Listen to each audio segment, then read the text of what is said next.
С първото майчинство направо останах под пари. Чудех се как да похарча тези 300 евро на месец, които избрах да получавам в рамките на една година, само и само да не ми се наложи да се лишавам от лукса 2 години, като получавам по 150 евро на месец. Тъй като дървото с парите още бе мираж, реших да бера онлайн. Предложение, което ми дойде дюшеш между памперси, пюрета и приспиване. Вместо с коктейл на терасата обаче пиех студено кафе в дремките на бебето и с една ръка монтирах нещо в капкът или работех от телефона. Но пък шефът бях аз. Отсъствах, когато детето е болно и започнах да пълна сметката си. Много се изморих, докато забогатявам на 2-те ми работни места в Германия. Почти нямаше къде да си ръгна онлайн бизнеса.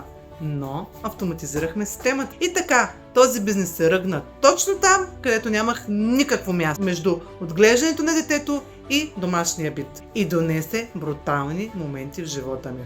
На кадрите съм бременна с второто ми дете, защото осъзнах, че само така ще мога да се почина от работа. Ако и ти искаш да си го ръгнеш там, където нямаш време и място, вземи моя готов план от линка в биото. Между другото, сега с второто ми дете очаквам да взема толкова много пари, че немските служби вече 6 месеца се чудят как точно да ми ги изчислят.